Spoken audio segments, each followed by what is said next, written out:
Hey guys, welcome to Full Out Flying Solo. Hey guys, welcome to Full Out Flying Solo. I feel like I said that with normal confidence. I am going to get better at this. I am getting better at it, actually. Hey guys, welcome to Full Out Flying Solo with me, Brittany Ross. I realized like this week I've had a few single friends. I've been in these conversations where people have been like, how did you know your husband was the guy for you and all this stuff? And I think I've talked about it on here that like I really didn't think my husband was the guy for me at the beginning because I had this idea of who I thought the guy for me was. And I feel like it really led me astray dating wise in my past. Like when I was younger, like I dated bad guys. Like I thought I was going to date, in middle school, high school, my boyfriend was a drug dealer and he like went to we called it the bad kids school. It was like the annex across the street. And I thought it was so cool that I dated a guy who like went to the bad kids school, which I feel like you're probably not allowed to call it the bad kids school now. It's sounds like something that would get you canceled. It's probably like the school for kids who need a little extra support. I don't know, but I don't know. I just like was into being rebellious at that time of my life. But then I also was living in Texas on and off. Like my family moved a lot, so we would always move back to Texas for a few years. And my mom's from Texas, so I thought for sure whoever I married was gonna like have like a tight pair of Wranglers. I was like, he's going to drive a pickup truck. And I really, really thought I was going to marry. I really thought like, okay, I'm going to marry like a country singer because my dream was to be the girl in a country music video, which is like such a dumb dream to have because all that girl does is like sit in the pickup truck with her boots like out the window and just is like with the wind blowing in her hair. And I was like, that's what I wanted. Honestly, I forgot about this. But when I moved to LA, oh my God, this is so embarrassing. When I moved to LA, I took one of these like acting marketing classes and and the teacher said like we had to have a goal, write down our goal. And I put that my goal was to be the girl in a country music video. And then she said that we had to tell 5 people a day our goal. And that's how it would happen. So I started telling everybody, like even like the barista at Starbucks, I'd be like, hey, yeah, my goal is to be the girl in the country music video. And they were probably like, what are you doing here? And then, oh my gosh, this was like, back when we would send things in the mail, I think I sent like 10 headshots to record labels in Nashville. This is very full out of me. Like I committed to my goal. It still hasn't come true yet, but I sent like 10 being like, hey, if you're ever looking for a girl to be in a country music video. I didn't hear anything back, but I just thought that was I just saw myself like running through a field in a cowboy hat and like jean cut off shorts. Like I saw that for myself, and it's not too late, guys. It could still happen. What if I get that job from this right now because I'm still telling people my goal of being the girl in a country. I feel like that acting coach would be proud of me she's like, you got to say it out loud. You got to say what you want out loud. I want other things now, guys. So I thought that was going to be my life. I moved to LA. I was dating like a bunch of guys who like looked like they could play a rugged cowboy in a TV show, but then they would get a flat tire and they'd call AAA. Those kind of guys, who you're like, wait, what? Like, you don't know how to like work with your hands and like do stuff? And they're like, no, I am beautiful and I'm on the CW.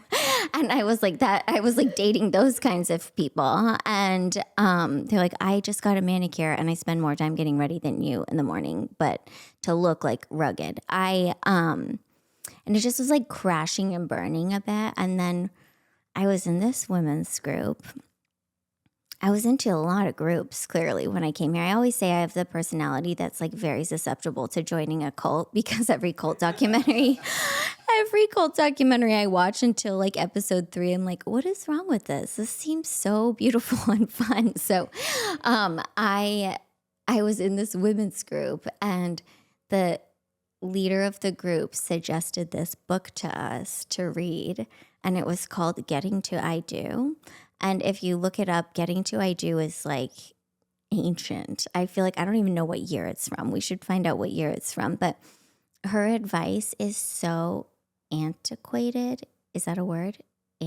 Antiquated. Her advice is so antiquated that but I read it and I was like, okay, all my friends in Texas are like on their second marriages at this point. And I was like 24, 25, I feel like. And everybody was getting married. And I was like, okay, I'll read this Getting to I Do book that this women's group told me to read. And all the chapters in the book are like, wear makeup. Guys like it when you wear makeup. If you're like, wear makeup at night, wear makeup in the morning, reapply. If you're at the beach, wear makeup. If a big wave hits you, make sure you redo your makeup. And then it also said like, be agreeable. Guys like it when you're agreeable, like agree to whatever they think you should do. And so I'm reading how to, and then I also had moved here pretty recently. I'd probably been here for like 4 or 5 years. And so I was like really into manifesting, because if you live in LA, you have at least 1 year of your life where you're super into manifesting. And I was in that year of my life, I like ate at this place called Cafe Gratitude that we have in LA. And all of the dishes are titled like, I am magical, I am whole, I am grateful. And you have, when they come to like take your order, you have to say, I'll have the I am magical, I'll have the I am whole. And then they say, when they bring it to you, they're like, you are magical, you are whole. It's so dumb. I can't even say it without like my whole body cringing on the inside. Turns out Cafe Gratitude people are all in a cult, and they all live together in like a cult. I don't know if that's 100% true, so don't come at me for that, but that's the gossip that I got. I don't know what we're doing about fact checking what I'm saying on this podcast, but I'm just telling you guys things that I've heard. So it's not fact per se, but I feel like I've heard some things from reliable sources. And then so I was in that year of my life, I was like super into positive thoughts. I'm reading how, what is it called? Oh my God, why is my mind blanking? How Getting to I Do. Oh my gosh, I just said it 2 seconds ago and I can't remember it again. That's, I think, what happens to me now that I have 2 kids. I was reading Getting to I Do, and I am like thinking positively, and I meet this like, CW actor looking model guy in a singing class. I was in a lot of classes and I am like, oh, I really like this guy. And I feel like I like manifested him with my positive thoughts. And I was like, okay, I'm going to do my Getting to I Do, like what my book is telling me to do and all this stuff. And so he invited me to a spiritual gathering that he was hosting in his living room, or like his friend's living room or something. And I was like, okay, great. Like I can do that. Like I'm from Texas. I'm very Christian. I know how to go. My family's very Christian. It was like, I know how to go to a spiritual gathering. Like my grandma was like kind of a big deal in the Christian poetry section of Barnes and Nobles in the 90s. I was like, I got this. Like this is a place for me to shine. And I go to this spiritual gathering, and I remember the book had said like, make sure he knows that you're going to be like a good mom one day and stuff like that. So I remember talking to like all the kids that were at this thing to be like, I'm going to be a good mom. And it also said to like show that you'd be a good host. And I looked up how to make a fruit plate on Pinterest, and I spent like 3 hours making a fruit plate, and I've like never sliced a peach in my entire life until this point. And so but it worked. And like this guy like fell for this false version of me. And I was like, I did this with my thoughts and my book. It's all working out. And we start dating, and it was, yeah, I was like, am I even really being myself? I feel like we went ice skating one time, and like he went to tie my ice skate was untied, and he went to tie my ice skate, and everything in me was like, I can tie my own fucking ice skate. But I was like, the book said to let guys do things for you.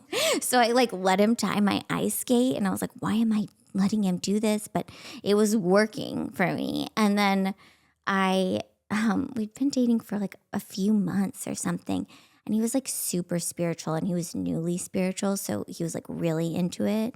And he invited me to his house for a silent date. And I was like, what is a silent date? Like, I've never heard of a silent date, but I was like, just go with it. My book said that I'm supposed to go on, do what he said, it asks, you know? And so I go to his house for this silent date. This is like a story that I had like blacked out of my mind, and I forgot about it until like I was already married to Marco for I don't even know. I might have even been pregnant with Penelope at the point when I was like, oh my God. I was talking to a friend one day, and I was like, I forgot about this thing that happened to me.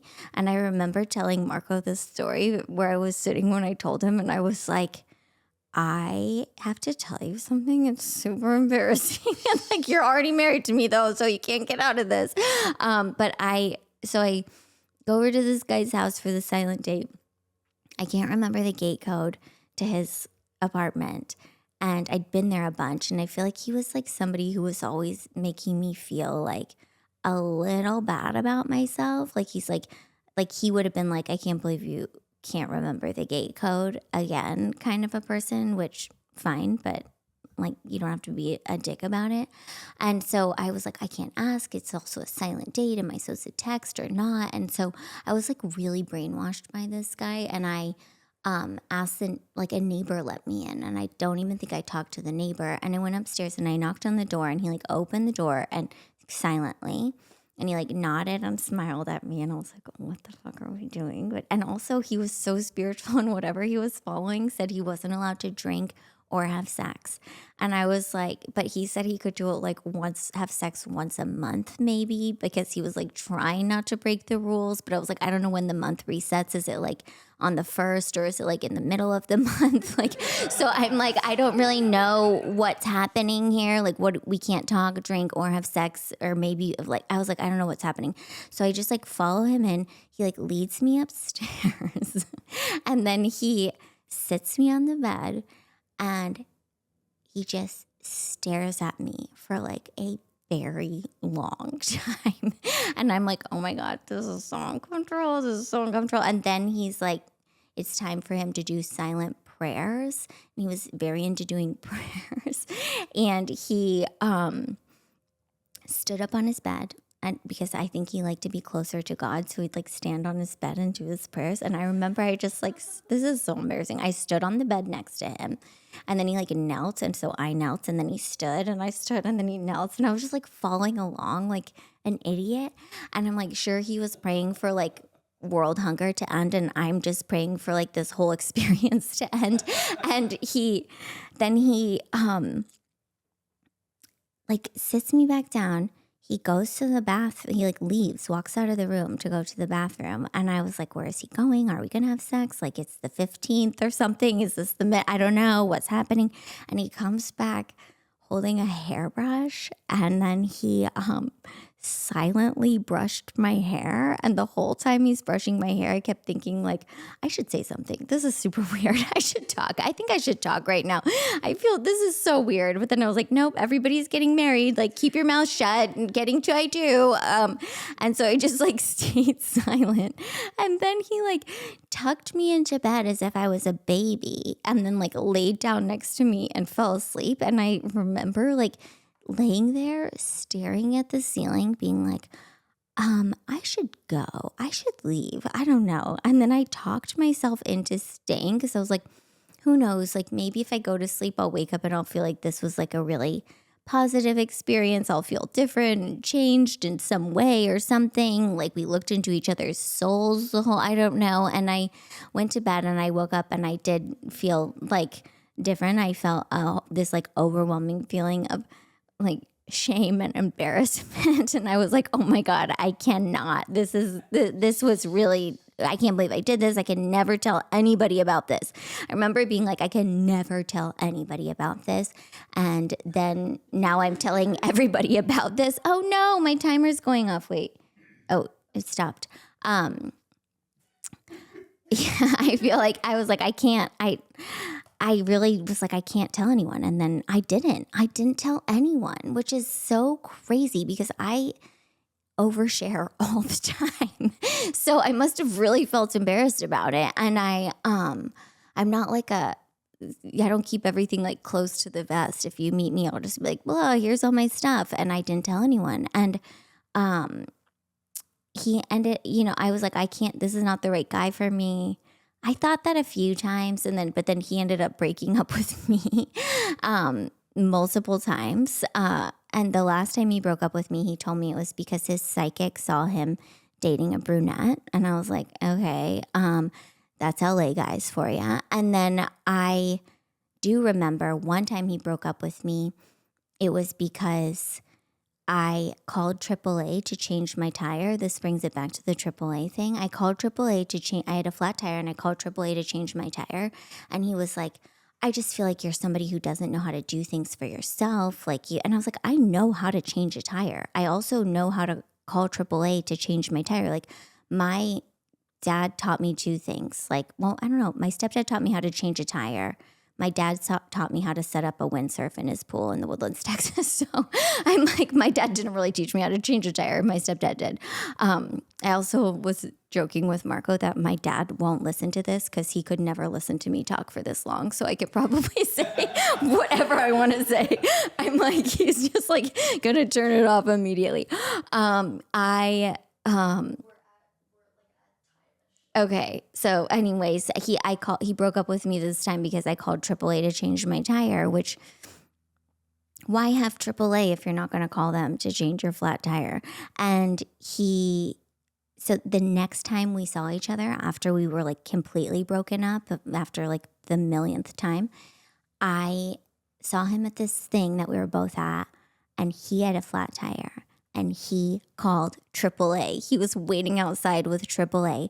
And the thing I regret most about this whole story is I didn't say anything about it at that point. I wasn't like, oh, it looks like he called AAA too, huh? So yeah, I think like after that, it took me a long time to get over him. And then I realized like, that's not the guy for me. And like, I'm not going to not be myself in whatever relationship I'm in. I'm like, I don't cook.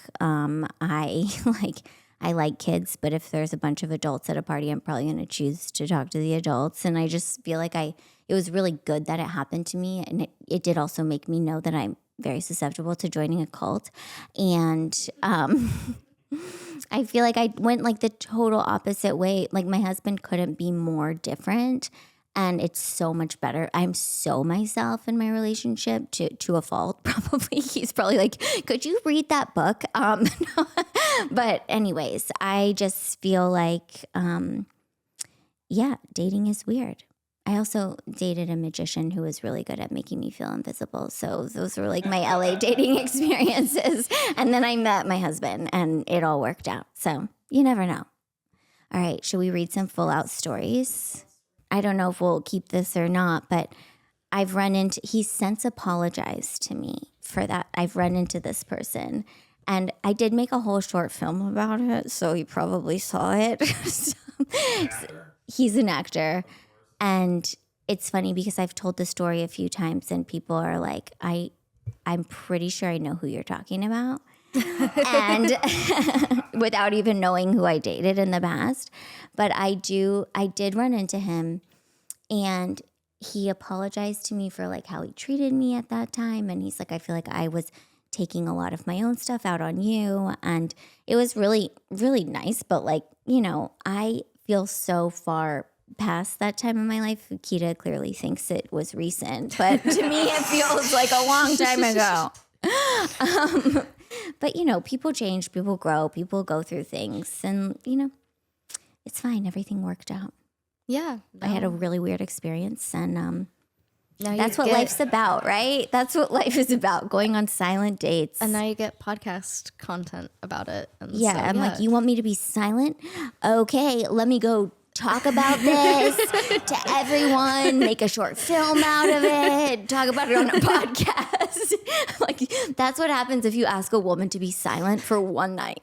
That's how scorned you'll get. Okay. Yeah, I think you've used this experience before as like an example for me as to like expand my dating horizons in the sense of like I feel like you've referenced this as like it's not always who you picture. Like yeah, stay you open to think the you nice want to guy. be with that person so badly, but then in retrospect, you'll look back and be like, and I went on a silent date with that person. Like, he really had a hold on me. I really let myself go. Yeah. So, Yeah. but it was more me. Like, I look back at it now and I'm like, oh, that was something about me because I also did it. Like, I agreed to do all of those things. So it's not just like he was, I needed to do that so that I could come out of it and be like, yeah, I don't do those kinds of things. You know? And how long did you date for again? I think like a year on and off or something, maybe in total with all the times he broke up with me. Okay. Okay. So we have some full out stories. One of them is about exes and relationships. So I think this is good. Okay. The first one that was from Alex. So, hi, full out team. Here's a little throwback full out story. When I was 9, I made my dad record me on our VHS camera lip syncing to Sharpay's song from High School Musical 3 for 5 hours. Oh my gosh. I used my mom's fitness step up as the stage and matched every single frame from the movie. He ended up pressing the record at all the wrong times, and half the video was of his foot. Oh my gosh. Oh my gosh. Wait, how is that dating? Is that No, dating? dating's later. I There's was like, another oh full my story God, about dating. wait, No. what? This I was is about like, a this dad is and just daughter. a dad and a daughter. What are you talking about dating? No. Okay. There's the dating one at the end. Okay. Yeah. I like that. I feel like that I resonate with that a lot because I was obsessed with the Olsen twin movies growing up. And there was this one movie called Holiday in the Sun. And I remember when I was in high school, I think I was in high school, sitting in my office, our family office where we had dial-up internet because that's what we did, and freeze framing the movie at every frame and writing down their outfits and then going to the mall with that list and looking for those exact outfits. You're that was my shopping handwriting list. a Pinterest kind of. I was doing like pre-Pinterest, like handwritten notes from Holiday in the Sun, the Olsen twins.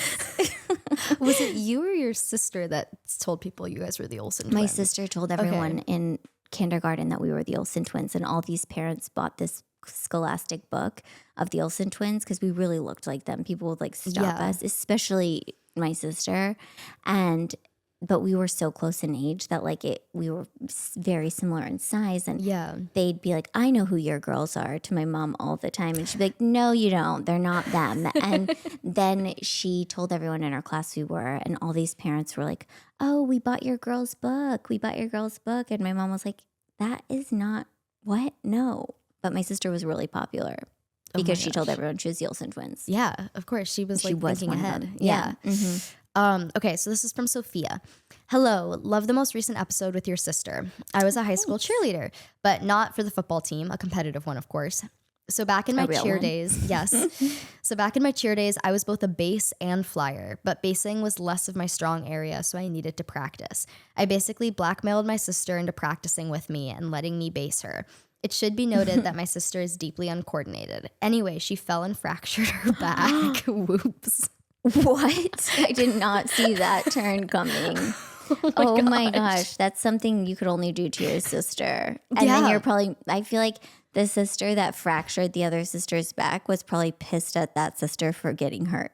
She was like, probably. I can't practice with you anymore. Because she was the cheerleader. So she was full out and she was like, you're weak for fracturing your back. Yeah, that's so crazy. One time I was doing a handstand in the gym and Chelsea, my sister, was doing a handstand too next to me, and she fell on me and almost broke my arm.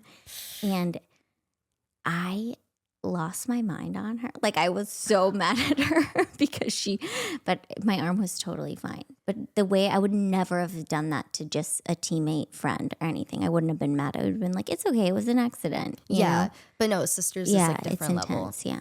Yeah. Okay, last one. This is the dating one. Okay. Not the dad and daughter one. Okay, Casey. Hey, I went full out stalker this week. I think my ex has a new girlfriend. I can't do the stalking from my account, of course, so I had to create a fake account. But then the fake account needed to look legit so he wouldn't block it. So I had to create more accounts to follow the fake account. Now I have 6 incognito Instagram accounts. Oh my gosh, can you follow Full Out Podcast from all of your accounts? Yes, yeah, get Full Out and like all our photos. From all of your accounts, please. That's crazy. I mean, but so having 6 followers, does it make you look fake? Still, that seems like I very feel like that's few. still fake, but I guess it's still like then it won't get flagged by Instagram. Oh my gosh. I may know this feel because I may have also I've done something like this before. So oh my gosh. It makes it look more legit, I will say. This is terrifying. I feel like of your generation of people with phones and how you guys use it. So I would never think to do that, to make a bunch of fake accounts. I wouldn't even know how to. That feels so overwhelming. Well, because you to me. can't have someone know that you're viewing their story. Like once you break Do you up, watch who looks at your stories? Oh, all the time. I scroll every day to see who views my stories. I don't really. Yeah. Well, okay. So I view it, and I've been like, so my ex's girl best friend still views my stories 4 months after the breakup, and I've never met this girl before, ever. I never met her while we were dating, nothing, and like she just like views my. Anyway, I'm now obsessed with her, and so I'm viewing her stories too, but you for guys my fake friends? account. No, I don't know her. I've never met her before, so she's my but do you ex's want to best become friend. friends with her? Now I want to. Like I'm obsessed with her. Like I've Oh like. my gosh, I hope you Yeah. should just DM her. I should. have a I should just friend be who- friends with her. Yeah. So one of my friends, like back in the day, was the one who like owned the Princess Party company that I was a part Yes. of. She was also she was married to, I think, I don't know, she had dated or was married to very briefly one of our other friends' boyfriends, and they had were in such like similar circles that the new girlfriend reached out to her and was like, I think we should have coffee and just be friends. And they became really good friends. See, this is what I Yeah. want to do with this girl. I want to like befriend her. I don't even care about this ex anymore. I Just just want to try be it friends and keep us with her. updated I will. if you do it. Yeah, Do I'll it keep for the reporting back. podcast. I'll do it for the podcast. It's Reach going to be out our to her investigative story. And be like, developing I story. want to like hang out, because I feel like if you guys both, like you probably have something similar that would like link the two of you together. If he likes hanging out with her and you, like, yeah. Yeah, I think so. I'll keep you posted. Oh my gosh, my mom and my ex-stepmom became really good friends. There we go. I could take pointers from your mom. My dad, my ex-stepmom was from Venezuela. I have a sister who's my half-sister, who's her daughter and my dad's. And they moved to Texas. And we were all at one point living in Houston, Texas. And I have 2 half-sisters. One's my mom's daughter, one's my dad's daughter. They're a year apart from each other. Wow. Okay. So my ex-stepmom and my dad used to drop my half-sister off at my mom's house.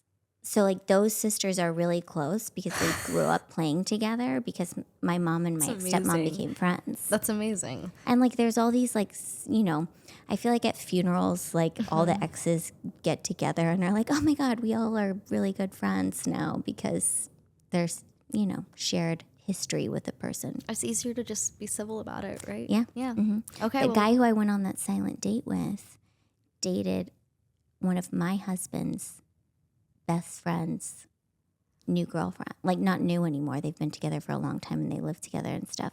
But Whoa. like they both have dated somebody who dated that guy. That's like, And LA's such a small town. It will always be such a small town. It is. I know. At a certain point, there's a lot of crossover. Yeah. You've probably dated this guy too at this point. So Who knows?